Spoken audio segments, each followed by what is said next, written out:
BJP की fire brand नेता को मिली है बड़ी धमकी। नवनीत राणा को धमकी मिली है और गैंगरेप की धमकी मिली है। नवनीत राणा जो अपने अंदाज के लिए जानी जाती हैं पॉलिटिक्स में भी, और इसके अलावा उनके फैंस भी लाखों की संख्या में हैं।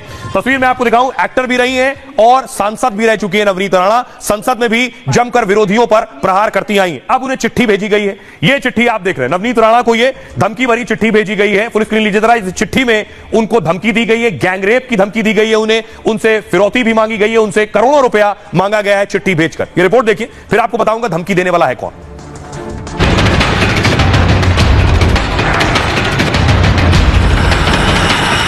नवनीत राणा से डर गए कट्टरपंथी। क्या नवनीत के भाषणों से मुश्किल में है कट्टरपंथी? और जिसे जय श्री राम नहीं कहना है तो वो पाकिस्तान जा सकता है। ये हिंदुस्तान है, हिंदुस्तान है। पिछले कुछ समय से नवनीत कट्टरपंथियों के निशाने पर है। नवनीत ने अपने फायर ब्रांड इमेज से कट्टरपंथियों को खुली चुनौती दे रखी है। नतीजा ये कि नवनीत राणा को अब धमकी मिल रही है। उन्हें एक चिट्ठी के जरिए धमकी दी गई है। क्या नवनीत के खिलाफ विदेश में रची जा रही है साजिश? क्योंकि चिट्ठी भेजने वाले ने पाकिस्तान का जिक्र किया है, दुबई की बात की है, हैदराबाद का भी नाम लिया है, क्योंकि नवनीत ने हैदराबाद में भी फायर ब्रांड भाषण दिया था। देखिए जरा नवनीत राणा को किसने दी है धमकी, क्या धमकी मिली है उन्हें। पूर्व सांसद नवनीत राणा को एक चिट्ठी मिली है। चिट्ठी में नवनीत को गैंगरेप की धमकी दी गई। चिट्ठी भेजने वाले ने खुद का नाम बताया है आमिर। धमकी भरी इस चिट्ठी में फोन नंबर भी लिखा है।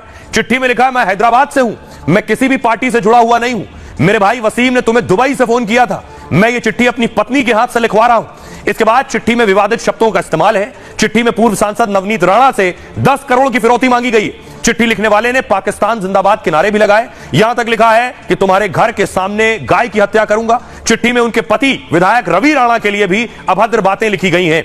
विधायक रवि राणा ने चिट्ठी को लेकर पुलिस में शिकायत दी है और उनके निजी सहायक विनोद गुहे ने पुलिस को सूचना दी। शिकायत मिलने के बाद पुलिस भी हरकत में आ गई है। अब आपको बताऊं कि नवनीत राणा क्यों टारगेट पर है, किसके टारगेट पर है, कौन लोग हैं जो नवनीत को इस तरह की धमकी दे रहे हैं। देखिए जरा, अब मैं आपको बताऊं कि आखिर कौन है वो लोग। पंजाबी परिवार से ताल्लुक रखते ही हैं नवनीत राणा। नवनीत राणा महाराष्ट्र में ही पली बड़ी हैं। नवनीत एक्ट्रेस से राजनेता बनी, कई हिंदी फिल्मों में एक्टिंग की है उन्होंने, तेलुगु, कन्नड़, मलयाली और पंजाबी फिल्में भी की हैं। एक्टिंग के बाद नवनीत राणा ने पॉलिटिक्स का रास्ता चुना। 2014 में पहली बार शरद पवार की पार्टी से चुनाव लड़ा। पहली बार लोकसभा चुनाव में कामयाबी नहीं मिली। 2019 में अपने दम पर अमरावती से चुनाव लड़ा, निर्दलीय, और चुनाव जीती। 24 में बीजेपी में शामिल हो गई।